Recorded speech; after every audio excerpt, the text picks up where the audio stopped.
Hello Internet, I'm Jackie Fox and welcome to Fox Talks. Today we're going to be talking about building Guild Wars defense teams, and we're going to be focusing on 9S. This is my Guild Wars defense team and it has been doing pretty good lately, like 5 defense a night, going the first 3 against Black Witch Helenas and not losing a single unit.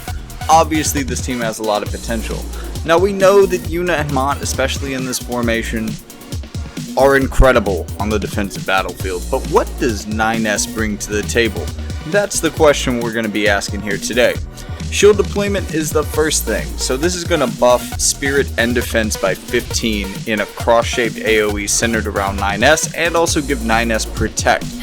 This is going to, just all by itself, basically give the same kind of benefits as Spirit Ward Mastery does for Summer Kill Fae. They're a little bit similar in that respect, except that it boosts Spirit and Defense instead of Spirit and Attack.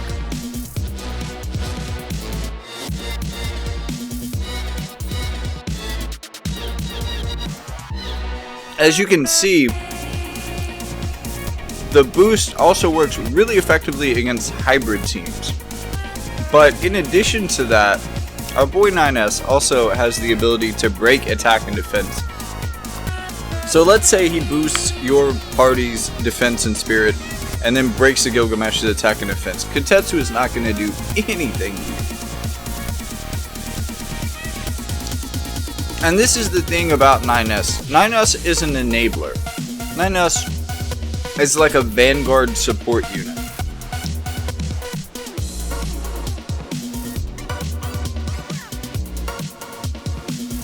Nines is happy to turn otherwise good defensive units into defensive behemoths. It's also good if you use the Caladial Moon for boosting attack and magic and AP as well. With that setup, you can boost attack, magic, defense, spirit, and AP in 2 moves.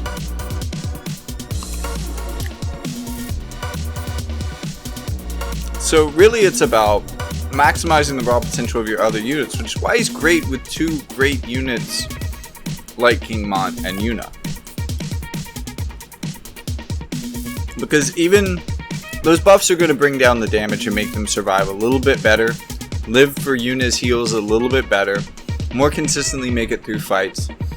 And then 9S runs out there and hacks everybody, lowering their offensive stats. So you've got boosted defensive, lowered offensive stats. You're just not going to take a lot of damage. And that will give any team more time to shine. We should also talk about 9S with Booster. 9S already has naturally high jump, but can get up to 4 move with the ability Booster, which is super beneficial for him on this map because he can just zip around spearing people from the back. Because no one's running Pierce resistance right now. And a lot of the bigger units in the meta are more focused on slash or magic resistance. A lot of the best builds are focused on slash and magic resistance. No one is really thinking about Pierce. But in addition to having Pierce damage, he also has the Nightblade sub, which allows him to chain with units like Tidus, Summer Kill Fae, Mont, other slash units such as that. So if you have a solid 2-man team that needs to survive a little bit better, especially through multiple defenses, it's really easy to see why 9S is such a good deal. He's also especially great with Mont in the same way that Summer Kill Fae enables Mont to really tank a variety of magical attacks. 9S and shield deployment just turn Mont on. In addition to that, with the heightened jump and movement, they can both traverse the battlefield rather quick and pick up chains with each other.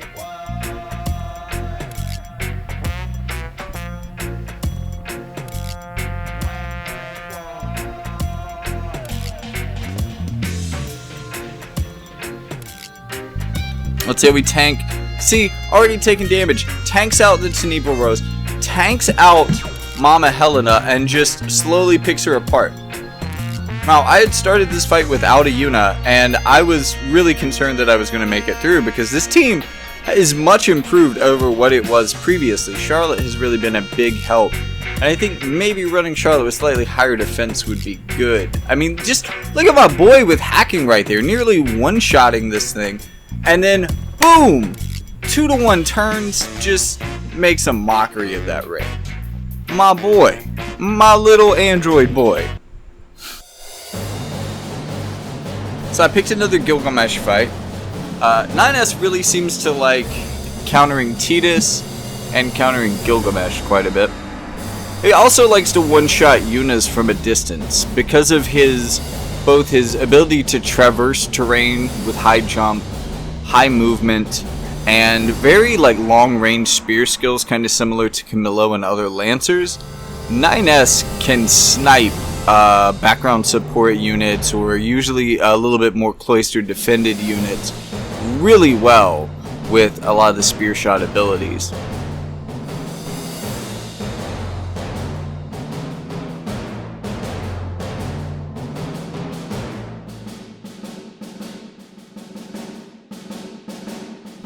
Let's see how they survive this magic. Oh, it's just Mont. Barely made it.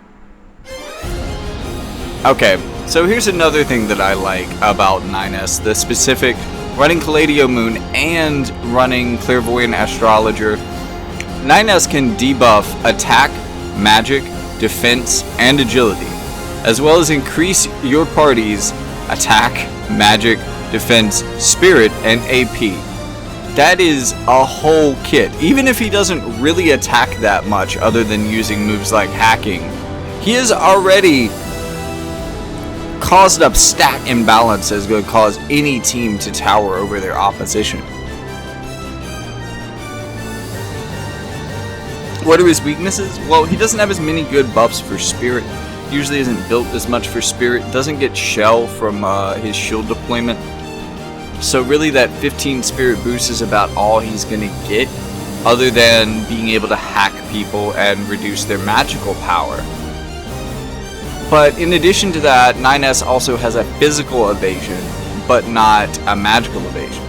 Which means like a lot of evade units, he's going to be weak to single target abilities, single target magic abilities, or even AoE magic abilities like Detonation Blast, which is becoming a lot more common as we have more Energists like Garvel and now Salir. So those type of moves, you can't even reflex through those with 9S's ability, unfortunately. So it does leave him a little bit weaker to spirit, or it does leave him a bit weaker to magic. This makes him an interesting unit to run alongside Summer Killfae. Summer Killfae can also get up into 4 move naturally in her kit. She doesn't have the jump that 9S has, but she can usually keep up with him and chain with Nightblade, and they can boost each other's spirit. They can really, she can turn him into a bit of a magic tank, but still really not what he's set up for. You can finesse him into that role. It makes him a good general tank in a lot of ways. The fact that he's always going to be at the center of every cast of shield deployment and get protect, that's pretty good.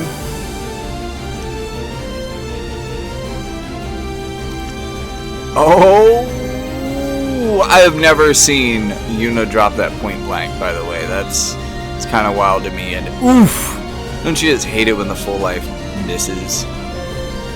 But, so one of the interesting things about Yuna, one of the reasons I don't like people to build for like Yuna re-raise situations, you want Yuna to use re-raise on somebody else because Yuna's going to stay out of the fight, ideally. So if the rest of your team kind of gets plowed through, that means that you have a Yuna with a re-raise that is never going to have time because she's outnumbered to do anything but heal herself. She's not going to win the fight.